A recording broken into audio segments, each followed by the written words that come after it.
So WrestleMania 41 has come and gone. We already did our night one review, so we are going to do our night two review, and I'm going to let you guys know what I thought about each match. This video is going to be a little bit more, have an actual kind of, like structure to it. I'm actually going to be giving number rankings to each match and explaining what happens throughout the matches and how the finishes come about and stuff like that. So I hope you guys enjoy, and let's get into night two, because this was a crazy night of WrestleMania, I'll tell you that. But first, cheers. So the match that kicked off night two of WrestleMania was the triple threat women's world heavyweight championship match between Rhea Ripley, Bianca Belair, and Io Sky. And let me just say, this match fucking ruled. It was absolutely awesome from start to finish. There was a very fast pace the whole time. Within the first 2 minutes, we already knew what we were getting. These women were hitting each other hard, and they were hitting each other with everything that they had. There were a lot of cool spots, I thought, in this match. Io Sky did a moonsault to the outside of the ring. I believe it was to Rhea Ripley or to Bianca Belair. I can't quite remember, but it was pretty darn cool. And then, of course, the finish, how it all started with Bianca Belair hitting a KOD on Rhea Ripley. And honestly, I thought that was it. I thought, okay, Bianca Belair is going to win the title. And I was happy about it. But then out of nowhere, like a freaking badass that she is, Io Sky comes off the top rope with a moonsault, lands directly on top of Bianca Belair, pins Bianca Belair. 1, 2, 3. Io Sky retains her Women's World Heavyweight Championship, which I think was a very good decision in just seeing how the story was going and how they were treating her. Like, she's not as big of a star as they are. Io Sky absolutely proved everybody wrong, retained the title, and walked into WrestleMania with the championship, walked out of WrestleMania with the championship. Now, eventually, I do hope we do get that dream match between Bianca Belair and Rhea Ripley, which I do think will happen at some point, just not yet. But yeah, I would say very good match to kick off the show. I expected this to be a very good match, and I was very glad that it did. My overall match rating for the match, I gave it a 10 out of 10. So let you guys let me know what you thought about the match, but I thought it was a 10 out of 10. And WrestleMania Night 2 just kept on going from there. The next match was Drew McIntyre versus Damian Priest, which they already, kudos to both of them, they turned that storyline into something that nobody cared about, into something that people were very invested in going into this. And this match was a Sin City street fight, and I think it was simply that. It was a Sin City street fight. These two went out there with a chip on their shoulder, wanting to steal the show. They beat the crap out of each other with stairs. They put each other through tables. There was a couple cool table spots. There were some stair spots. The ending spot was probably my favorite, though, where Damian Priest was going up to the top rope, looking to do the old school move from The Undertaker. Drew McIntyre pushed him off the ropes, through 2 tables, all the way to the outside. And then Damian got back up to his feet, and then Drew claymored him with like a chair in front of Damian's face, some sort of, chair claymore. It looked brutal, but it looked really good. Drew McIntyre pinned him from there. 1, 2, 3. McIntyre wins, which I think is definitely the right call. And because a lot of people are seeming to not really like Damian Priest. I really don't have a problem with him, but I do understand his booking, and I understand how some people can get annoyed with that. There was a spot in the match where Drew did even get to tweet out something live during the match, and if you I'll probably have it pop up here in a second. But yeah, it was just a good match, and I think it was a good way to follow up that women's triple threat. So far already, night 2 to me was already seeming better than what night 1 was. Getting into the next match is AJ Styles versus Logan Paul, and I don't know, to me this match kind of just did not hit it for me. I think I was expecting a little bit more from both superstars, seeing how AJ Styles can wrestle, seeing how Logan Paul can wrestle. I think I was expecting a lot more time on this, and then for it to go a lot more. I feel like Logan Paul getting the win after one finisher, one pulverizer, even after some shenanigans, is still kind of crazy just to be pinning AJ Styles like that in 2025.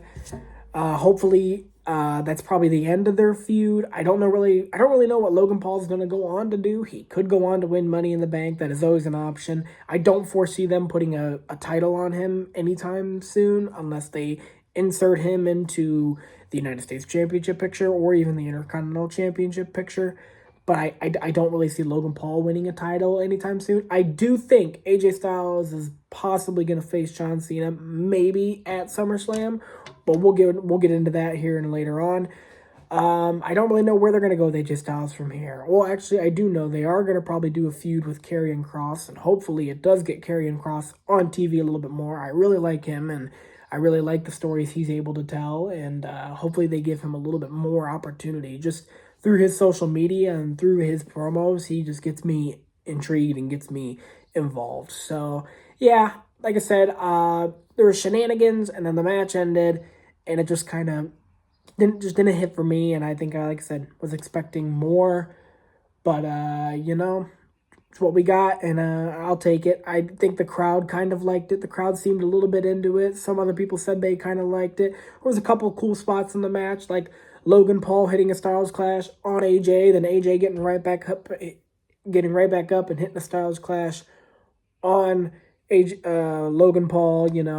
Good stuff like that. But we would expect that from two guys who can really go out there and who can really go. And one thing that I may take away from this match is how good Logan Paul is. I mean, man, he needs to be studied. I don't like the guy either. He has this heat that you can just boo for days, for years, and all that.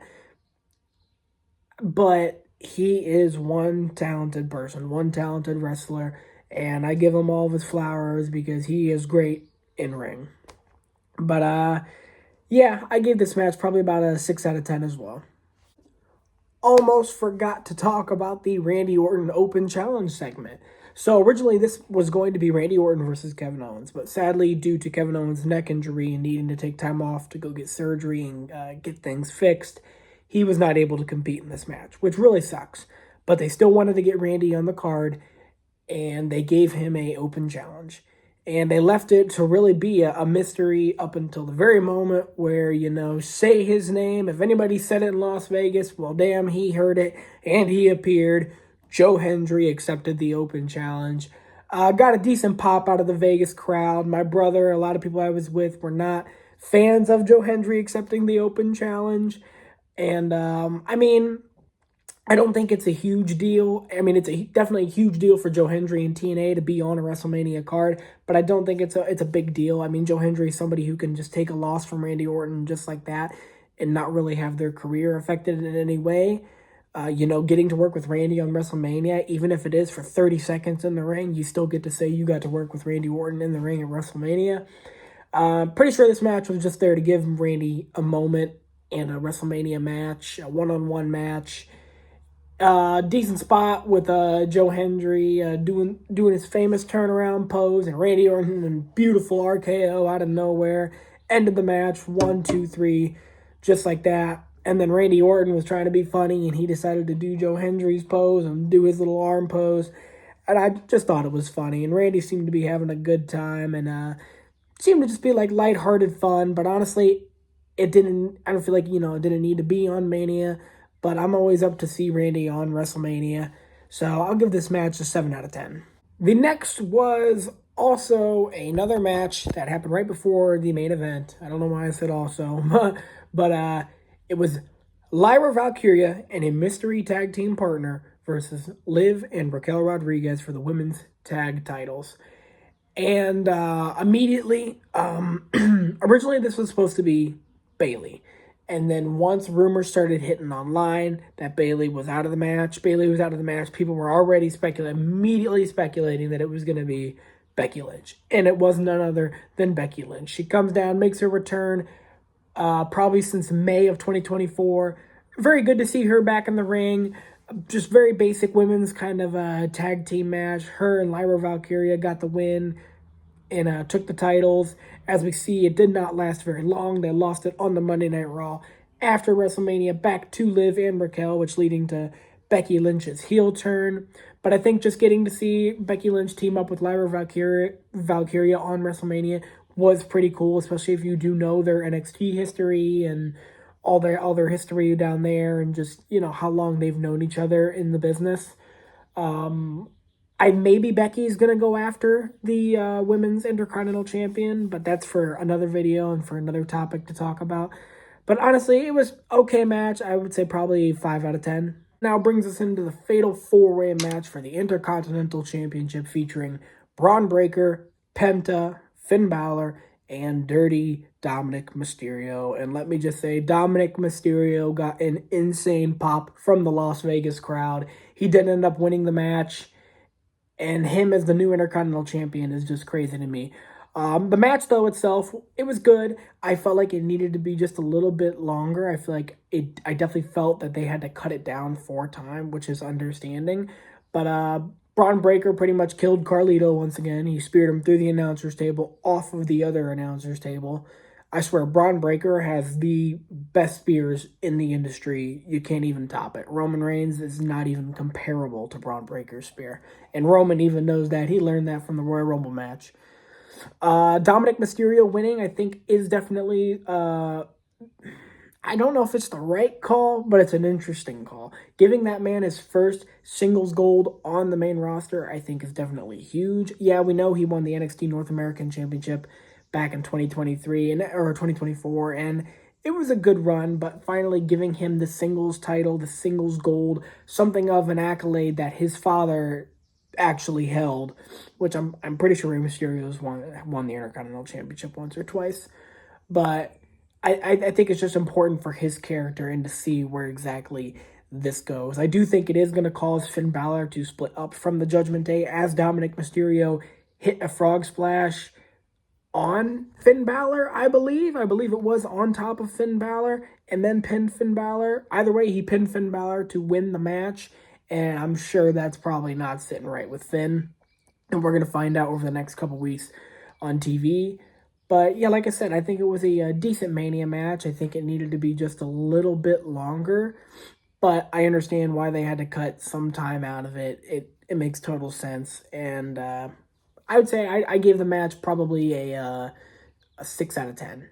Alrighty, the moment we have all been waiting for. It is time to talk about the main event, John Cena versus Cody Rhodes for the undisputed WWE Heavyweight Championship.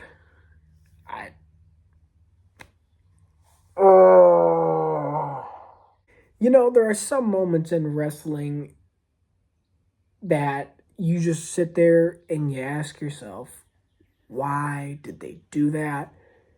Why did they do it that way? And who knows? We may never get the answers. But let's get into it. Let's talk about this.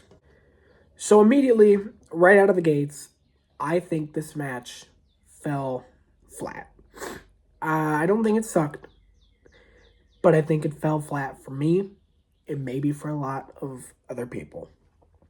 John Cena, basic as ever entrance as I've ever seen, which I understand it's very fitting for his character. Cody Rhodes, of course, had his grandiose entrance with some bikers, which I thought was pretty darn cool. And then he had a Iron Man type helmet of that same skull thing that he was wearing at last year's WrestleMania, which all looked really good. He had his jacket on. Everything looked good. The match starts. It just starts slow. And it just kind of kept that same pace throughout the entirety of the match. There was never really a point where I felt like they were kicking it into second or third gear. John Cena moving very methodically, very slowly. When he told the fans, we don't get a damn thing, I guess he meant we don't get a damn good match. We don't get a damn good wrestler, and we just get the basic heel stuff. But yeah, the match got to a point where they were going back and forth. They started trading off finishers. At one point, John Cena even hit a off the second rope attitude adjustment, went for the pin. Cody even kicked out of that, and Cody once again hit John Cena with a crossroads. I'm pretty sure Cena kicked out of that. And then ref gets knocked out. I'm like, oh boy. Now, once the ref got knocked out, I was like, it's about to get good. And ref gets knocked out, and then Travis Scott comes down. Travis Scott comes down to the ring. His music hits, and he's standing up on the stage for a minute. Right when we're kind of expecting maybe somebody else's music to hit, like The Rock, it doesn't hit. Travis walks down to the ring. He's kind of just talking shit to Cody Rhodes. Cena has this big old grin on his face like it's Christmas. And Travis basically, like I said, him and Cody are exchanging words. Cena gets taken out. I remember. Cody hits a crossroads on John Cena. Goes for the cover. 1, 2. Travis Scott pulls the referee's leg out. Costs Cody Rhodes the title and the match. Cody's off looking at Travis. Travis gets up on the apron. Does a cool little springboard move into the ring, which I thought was actually pretty cool. Didn't know Travis Scott could do that. Makes me actually think that we could get a match with him in the WWE very, very soon. We'd have to see. Anyways, Travis Scott's staring down Cody Rhodes in the ring. Goes to slap Cody Rhodes. Cody catches it. Gets him in the crossroads position. Hits him with the crossroads. Probably not as good of a receipt as Travis deserved for that busted eardrum that he gave him at the Elimination Chamber. But it was something. Travis rolls out of the ring. And then, Cena is about to hit Cody Rhodes with the championship. And he comes running at Cody. Cody catches it. Cody takes the title. You see him struggle for a bit, kind of like an awkward tug of war. And Cody catches it. And he is forced to make a decision. And John Cena told him he was going to be forced to make this decision. He chooses to be the good guy and not the bad guy and do it for himself. He chooses to be the good guy and do it for the fans. He goes to set down the title. Cena kicks him in the fucking dick. And then pretty much picks up the championship. Knocks Cody over the head with it. Brings the referee in. 1, 2, 3. John Cena wins number 17. And I painted this like a few weeks ago. Or not, maybe even a month ago. Basically predicting it. I knew it was coming. Honestly, the day of, I was fully going into that match believing Cody Rhodes was going to retain. But that just didn't happen. Cena wins number 17. And man, oh man, do we have to talk about the way he did it. I have absolutely no problem with Travis Scott being involved in the finish at all. What I do have a problem with, and what I think a lot of people, not even just me, because what is my opinion, a lot of people feel this way, that there's one problem that one person didn't show up. At the Elimination Chamber, it was 3 people in the middle of that ring, besides Cody Rhodes: The Rock, John Cena, Travis Scott. John Cena, Travis Scott, both there. The Rock was nowhere to be found. And The Rock being this main catalyst in this storyline, and to not be there just really sucks. It really feels like it's not getting paid off. We have no explanation as to why John Cena joined The Rock. We don't know what The Rock and John Cena are teaming up for. We don't know why they're doing this.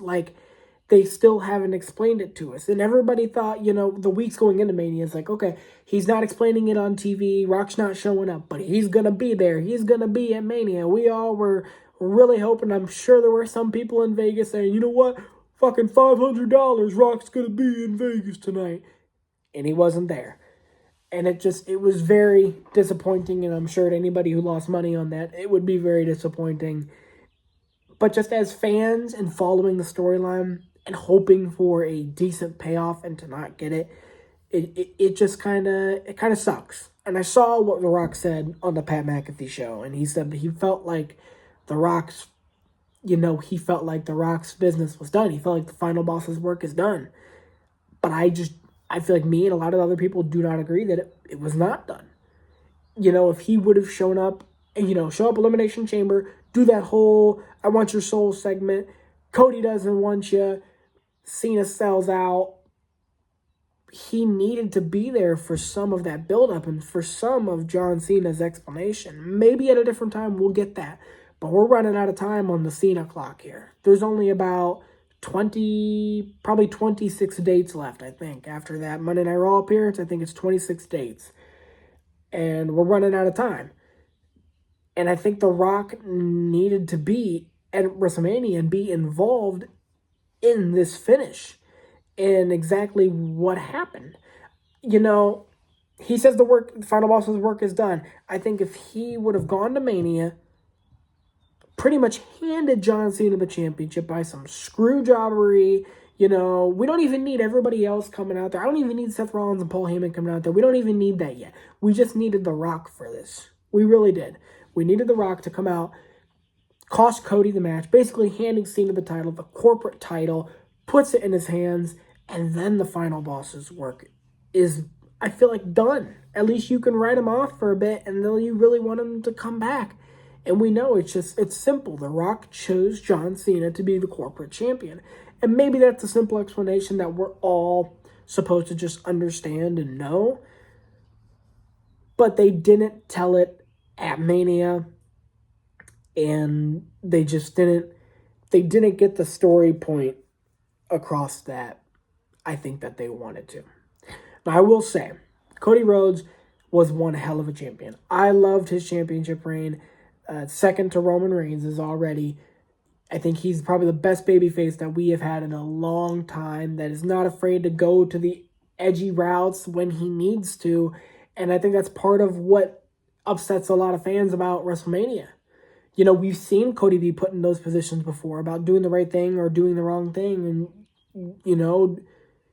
doing what's logical or what, I don't know what you want to say, but doing the wrong thing. And he didn't hesitate when it was against AJ Styles. He didn't hesitate when it was against Kevin Owens. What made him hesitate at WrestleMania against John Cena? I mean, maybe you guys could say it's John Cena. It's the former biggest babyface going up against the new biggest babyface and shiny new toy. But it's not necessarily like that anymore. He's the heel. I feel like Cody, I almost feel like Cody needed to win this match coming out of it and continue on. Cena could have gotten 17 at a more important time, but I understand maybe he just wanted to get it at his last WrestleMania. And absolutely, congratulations. I am a little excited about the John Cena reign. I know we're probably going to get Randy Orton versus John Cena at Backlash. I do plan on making a, Backlash prediction video possibly about my Backlash prediction card. But we'll have to see. Just some questions. I hope maybe The Rock shows up eventually, but you can't bank on it anymore. The guy's busy. He's filming movies. He's making millions. So I guess WWE isn't too much of a priority to him, even though he might say it is. And, John Cena wins 17 at WrestleMania, and he beats Cody Rhodes. Cody Rhodes probably going to be written off TV for a bit. Take a much-needed break. We saw that he already just was not wanting to talk to anybody. He probably won't be on Backlash, but he'll probably maybe return at Backlash or after Backlash, and we'll get him throughout the summer and as the summer goes on. SummerSlam is 2 nights this year.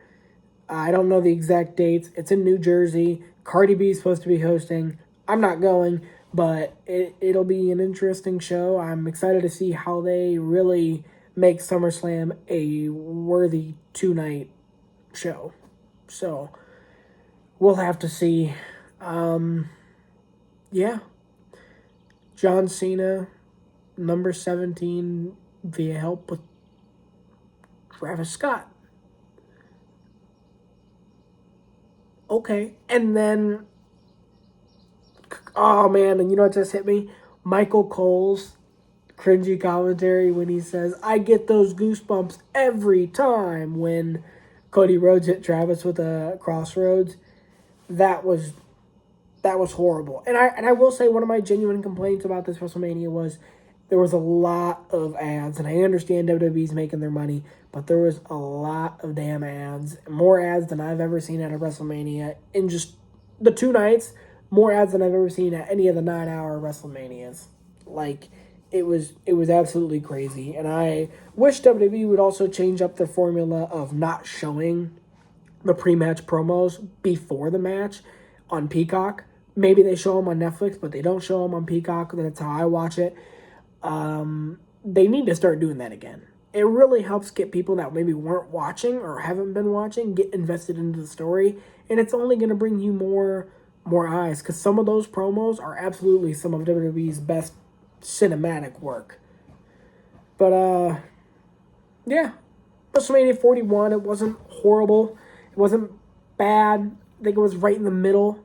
A lot of good, lot of highs, a little bit of lows. Main event kind of failed, but that triple threat main event the night before absolutely made up for it. And I'm excited to see where those storylines go. We're out of WrestleMania season. We're now into Raw, SmackDown. We're getting into the dry season, but hopefully WWE keeps us involved and keeps us wanting to watch.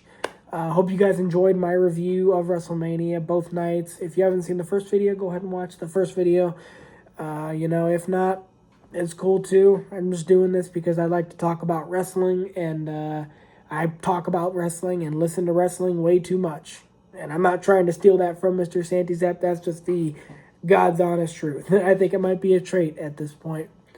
Wrestling is always something that I have loved, and it's always something that I have felt maybe vulnerable about, maybe that I haven't always been able to love it the way that I want to, but I feel like I'm at a point in my life where I can, and I can do what I want, and I can show the appreciation that I have for this sport and for this form of entertainment that has really been in my life for now a decade.